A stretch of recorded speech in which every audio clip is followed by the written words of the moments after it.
Evangelio según San Juan, capítulo 1. Al principio ya existía la palabra. La palabra estaba junto a Dios, y la palabra era Dios. Ya al principio ella estaba junto a Dios. Todo fue hecho por ella, y sin ella no se hizo nada de cuanto llegó a existir. En ella estaba la vida, y la vida era la luz de los hombres. La luz resplandece en la oscuridad, y la oscuridad no pudo sofocarla. Vino un hombre enviado por Dios que se llamaba Juan. Este vino como testigo, para dar testimonio de la luz, a fin de que todos creyeran por él. No era él la luz, sino testigo de la luz. La palabra era la luz verdadera, que con su venida al mundo ilumina a todo hombre. Estaba en el mundo, pero el mundo, aunque fue hecho por ella, no la reconoció. Vino a los suyos, pero los suyos no la recibieron. A cuantos la recibieron, a todos aquellos que creen en su nombre, les dio capacidad para ser hijos de Dios. Estos son los que no nacen por vía de generación humana, ni porque el hombre lo desee, sino que nacen de Dios. Y la palabra se hizo carne y habitó entre nosotros. Y hemos visto su gloria, la gloria propia del Hijo único del Padre, lleno de gracia y de verdad. Juan dio testimonio de él, proclamando: Este es aquel de quien yo dije, el que viene detrás de mí es superior a mí, porque existía antes que yo. En efecto, de su plenitud todos nosotros hemos recibido gracia en abundancia, porque la ley fue dada por medio de Moisés, pero la gracia y la verdad nos llegaron por medio de Cristo Jesús. A Dios nadie lo ha visto jamás. El Hijo único, que es Dios y que está en el seno del Padre, nos lo ha dado a conocer. Los judíos de Jerusalén enviaron una comisión de sacerdotes y levitas para preguntar a Juan quién era. Él confesó rotundamente: Yo no soy el Mesías. Ellos le preguntaron: Entonces, ¿eres tú, acaso, Elías? Juan respondió: No soy Elías. Volvieron a preguntarle: ¿Eres el profeta que esperamos? Él contestó: No. De nuevo insistieron: Pues, ¿quién eres? Tenemos que dar una respuesta a los que nos han enviado. ¿Qué dices de ti mismo? Entonces él, aplicándose las palabras del profeta Isaías, se presentó así: Yo soy la voz del que clama en el desierto, rectifiquen el camino del Señor. Algunos miembros de la comisión eran fariseos. Estos le preguntaron: Si no eres ni el Mesías, ni Elías, ni el profeta esperado, ¿por qué razón bautizas? Juan afirmó: Yo bautizo con agua, pero en medio de ustedes hay uno a quien no conocen. Él viene detrás de mí, aunque yo no soy digno de desatar la correa de sus sandalias. Esto ocurrió en Betania, al otro lado del Jordán, donde Juan estaba bautizando. Al día siguiente, Juan vio a Jesús que se acercaba a él y dijo: Este es el Cordero de Dios, que quita el pecado del mundo. A este me refería yo cuando dije, detrás de mí viene uno que es superior a mí, porque existía antes que yo. Yo mismo no lo conocía, pero la razón por la cual yo bautizo con agua es para que él se manifieste a Israel. Juan dio testimonio diciendo: Yo he visto que el Espíritu bajaba desde el cielo como una paloma y permanecía sobre él. Yo mismo no lo conocía, pero el que me envió a bautizar con agua me dijo: Aquel sobre quien veas que baja el Espíritu y permanece sobre él, ese es quien bautizará con Espíritu Santo. Y como lo he visto, doy testimonio de que este es el Hijo de Dios. Al día siguiente, Juan se encontraba en aquel mismo lugar con 2 de sus discípulos. De pronto, vio a Jesús que pasaba por allí y dijo: Este es el Cordero de Dios. Los 2 discípulos le oyeron decir esto y siguieron a Jesús. Jesús dio media vuelta y viendo que los seguían, les preguntó. ¿Qué buscan? Ellos contestaron. Maestro, ¿dónde vives? Él les respondió. Vengan y lo verán. Se fueron con él, vieron dónde vivía y pasaron aquel día con él. Eran como las 4 de la tarde. Uno de los dos que siguieron a Jesús, por el testimonio de Juan, era Andrés, el hermano de Simón Pedro. Andrés encontró en primer lugar a su propio hermano Simón y le dijo, Hemos encontrado al Mesías. ¿qué quiere decir Cristo? Y lo llevó a Jesús. Jesús, mirándolo, le dijo, Tú eres Simón, hijo de Juan. En adelante te llamarás Cefas. es decir, Pedro. Al día siguiente, Jesús decidió partir para Galilea. Encontró a Felipe y le dijo, Sígueme. Felipe era de Betsaida, el pueblo de Andrés y de Pedro. Felipe se encontró con Natanael y le dijo, Hemos encontrado a aquel de quien escribió Moisés en el libro de la ley y del que hablaron también los profetas. Es Jesús, el hijo de José, el de Nazaret. exclamó Natanael. ¿De Nazaret puede salir algo bueno? Felipe le contestó. Ven y lo verás. Cuando Jesús vio a Natanael, que venía hacia él, comentó, Este es un auténtico israelita, en quien no hay doblez alguna. Natanael le preguntó. ¿Por qué me conoces? Jesús respondió.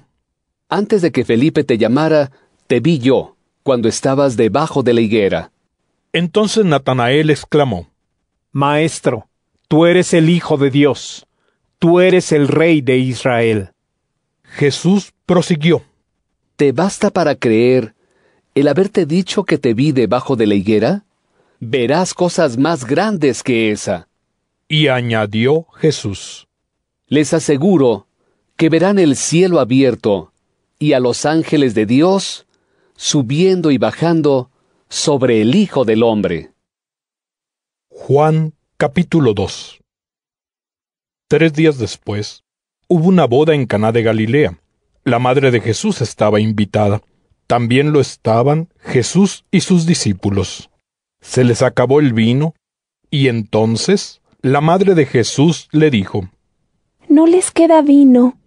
Jesús le respondió, Mujer, no intervengas en mi vida. Mi hora aún no ha llegado. La madre de Jesús dijo entonces a los que estaban sirviendo, Hagan lo que Él les diga. Había allí 6 cántaros de piedra, de los que utilizaban los judíos para sus ritos de purificación, de unos 80 o 100 litros cada uno. Jesús dijo a los que servían, Llenen los cántaros de agua.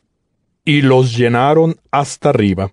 Una vez llenos, Jesús les dijo, Saquen ahora un poco y llévenselo al encargado de la fiesta. Ellos cumplieron sus órdenes.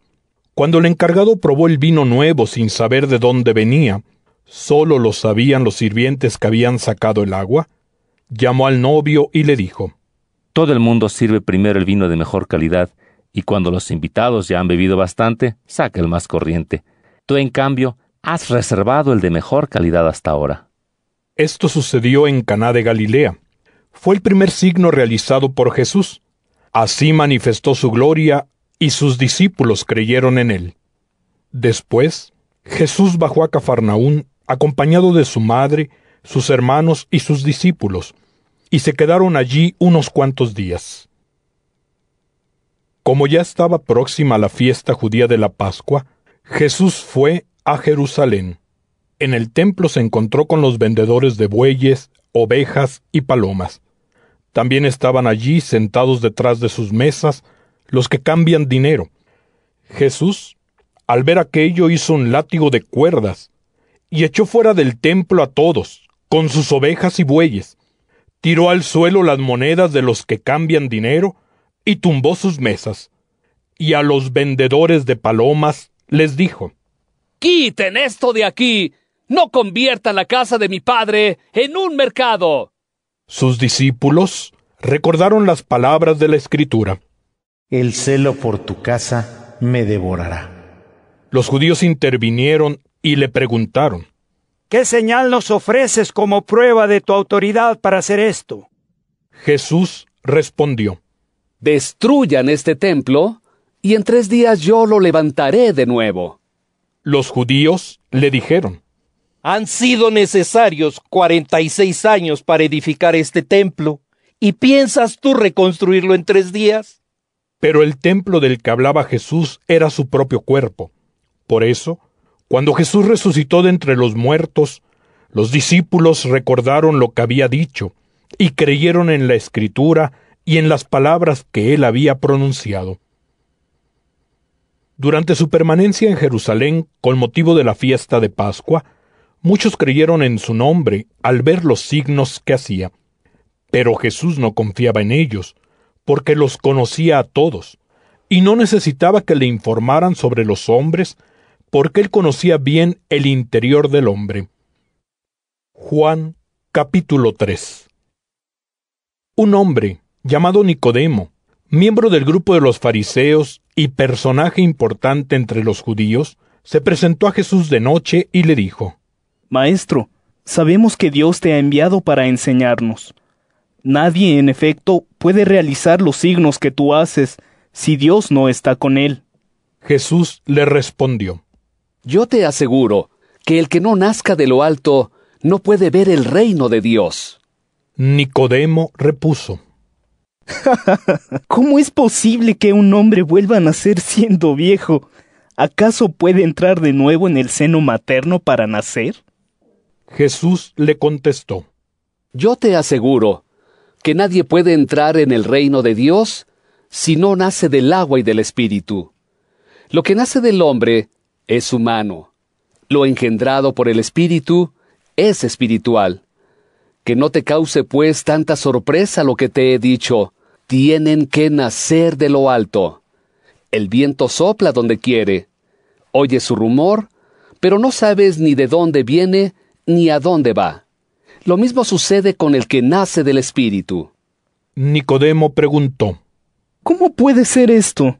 Jesús le contestó: ¿Tú eres maestro de Israel e ignoras estas cosas? Yo te aseguro que hablamos de lo que sabemos y damos testimonio de lo que hemos visto. Pero ustedes rechazan nuestro testimonio. Si no me creen cuando les hablo de las cosas de la tierra, ¿cómo van a creerme cuando les hable de las cosas del cielo? Nadie ha subido al cielo, a no ser el que vino de allí, es decir, el Hijo del Hombre. Lo mismo que Moisés levantó la serpiente de bronce en el desierto, el Hijo del Hombre tiene que ser levantado en alto, para que todo el que crea en él tenga vida eterna. Tanto amó Dios al mundo, que le dio a su Hijo único, para que todo el que crea en él no perezca, sino que tenga vida eterna.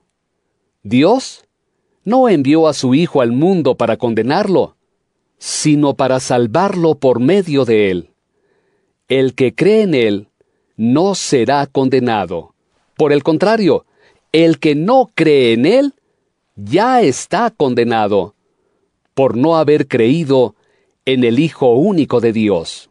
El motivo de esta condenación está en que la luz vino al mundo, pero los hombres prefirieron la oscuridad a la luz, porque su conducta era mala. Todo el que obra mal detesta la luz y la rehúye por miedo a que su conducta quede descubierta. Sin embargo, aquel que actúa conforme a la verdad se acerca a la luz, para que se vea que toda su conducta está inspirada por Dios. Después de esto, Jesús fue con sus discípulos a la región de Judea. Estuvo allí algún tiempo con ellos y bautizaba.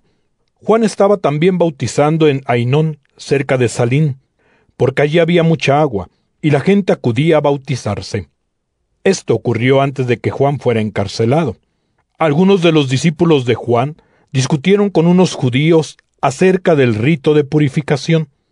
Se acercaron a Juan y le dijeron: Maestro, aquel que estaba contigo al otro lado del Jordán, de quien tú nos diste testimonio, está ahora bautizando, y todos acuden a él. Juan respondió: El hombre solamente puede tener lo que Dios le haya dado. Ustedes mismos son testigos de lo que yo dije entonces. Yo no soy el Mesías, sino que he sido enviado como su precursor. La esposa pertenece al esposo. El amigo del esposo, que está junto a él y lo escucha, se alegra mucho al oír la voz del esposo. Por eso mi alegría ha llegado a su plenitud. Es necesario que él crezca y que yo disminuya. El que viene de lo alto está sobre todos. El que tiene su origen en la tierra es terreno y habla de las cosas de la tierra. El que viene del cielo da testimonio de lo que ha visto y oído, sin embargo, nadie acepta su testimonio. El que acepta su testimonio reconoce que Dios dice la verdad, porque cuando habla aquel a quien Dios envió, es Dios mismo quien habla, ya que Dios le ha comunicado plenamente su espíritu. El Padre ama al Hijo y le ha confiado todo. El que cree en el Hijo tiene la vida eterna, pero quien no lo acepta no tendrá esa vida, sino que está sujeto al castigo de Dios. Juan capítulo 4.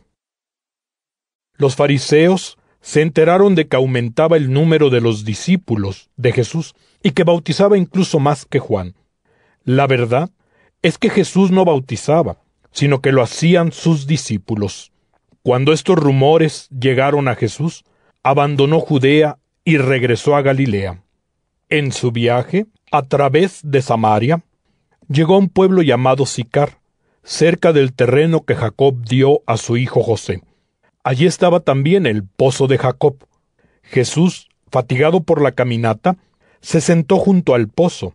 Era casi mediodía. En esto, una mujer samaritana se acercó al pozo para sacar agua. Jesús le dijo: «Dame de beber». Los discípulos habían ido al pueblo a comprar alimentos. La samaritana dijo a Jesús: ¿Cómo es que tú, siendo judío, te atreves a pedirme agua a mí, que soy samaritana? Hay que señalar que los judíos y los samaritanos no se trataban. Jesús le respondió: Si conocieras el don de Dios y quién es el que te pide de beber, sin duda que tú misma me pedirías a mí y yo te daría agua viva. Contestó la mujer: Señor, si ni siquiera tienes con qué sacar el agua y el pozo es profundo, ¿de dónde vas a sacar esa agua viva? Nuestro padre Jacob nos dejó este pozo del que bebió él mismo, sus hijos y sus ganados. ¿Acaso te consideras más importante que él? Jesús contestó: Todo el que bebe de esta agua volverá a tener sed. En cambio, el que beba del agua que yo quiero darle, nunca más volverá a tener sed, porque el agua que yo quiero darle se convertirá en su interior en un manantial que conduce a la vida eterna. Entonces la mujer exclamó: Señor, dame de esa agua para que no tenga más sed y no tenga que venir hasta aquí a sacar agua. Jesús le dijo: Vete a tu casa, llama a tu marido y regresa aquí. Ella le contestó: No tengo marido. Jesús continuó: Cierto, no tienes marido. Has tenido 5, y ese, con el que ahora vives, no es tu marido. En esto has dicho la verdad. La mujer contestó: Señor, veo que eres profeta. Nuestros antepasados rindieron culto a Dios en esta montaña. En cambio, ustedes los judíos dicen que es en Jerusalén donde hay que dar culto a Dios. Jesús respondió: Créeme, mujer, está llegando la hora, mejor dicho, ha llegado ya, en que para dar culto al Padre no tendrán que subir a esta montaña ni ir a Jerusalén. Ustedes, los samaritanos, no saben lo que adoran. Nosotros sabemos lo que adoramos, porque la salvación viene de los judíos. Ha llegado la hora en la cual los verdaderos adoradores adorarán al Padre en espíritu y en verdad. El Padre quiere ser adorado así. Dios es espíritu, y los que lo adoran deben hacerlo en espíritu y en verdad. La mujer le dijo: Yo sé que el Mesías, es decir, el Cristo, está a punto de llegar. Cuando Él venga, nos lo explicará todo. Entonces Jesús le dijo: Soy yo, el que está hablando contigo.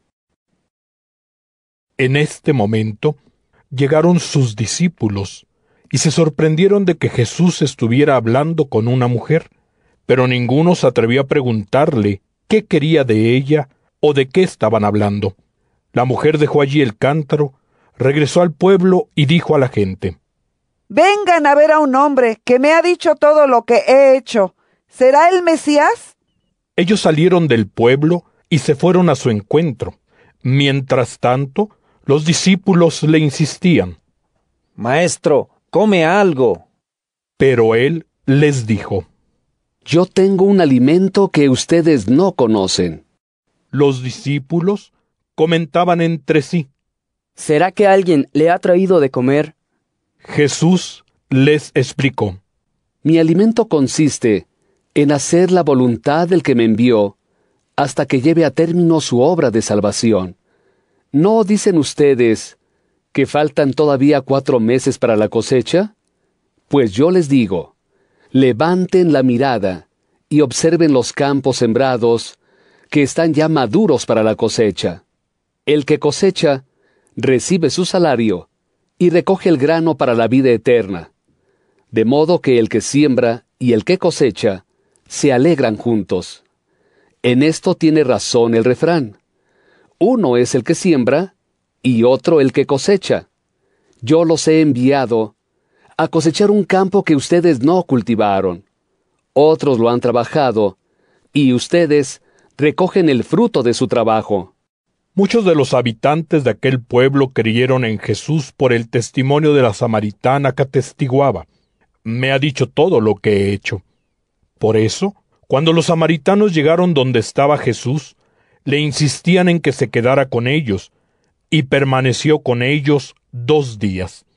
Al oírle personalmente, fueron muchos más los que creyeron en él, de modo que decían a la mujer: Ya no creemos en él por lo que tú nos dijiste, sino porque nosotros mismos le hemos oído y estamos convencidos de que él es verdaderamente el Salvador del mundo. Pasados los 2 días, Jesús partió de Samaria y continuó su viaje hacia Galilea. El mismo Jesús había declarado que un profeta no es bien considerado en su propia patria.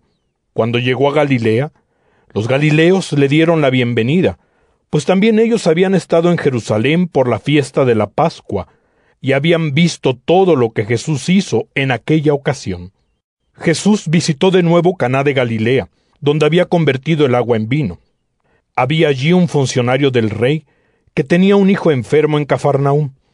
Cuando se enteró de que Jesús venía de Judea a Galilea, salió a su encuentro para suplicarle que fuera a su casa y sanara a su hijo que estaba a punto de morir. Jesús le contestó: Si no ven signos y prodigios, son incapaces de creer. Pero el funcionario insistía: Señor, ven pronto, antes de que muera mi hijo. Jesús le dijo: Regresa a tu casa, tu hijo ya está bien. El hombre creyó en lo que Jesús le había dicho y se fue. Cuando regresaba a su casa, le salieron al encuentro sus criados para darle la noticia de que su hijo estaba bien. Entonces él les preguntó a qué hora había comenzado la mejoría. Los criados le dijeron: Ayer, a la 1 de la tarde se le quitó la fiebre. El padre comprobó que la mejoría de su hijo había comenzado en el mismo momento en que Jesús le había dicho: Tu hijo ya está bien. Y creyeron en Jesús él y todos los suyos. Este segundo signo lo hizo Jesús al regresar de Judea a Galilea.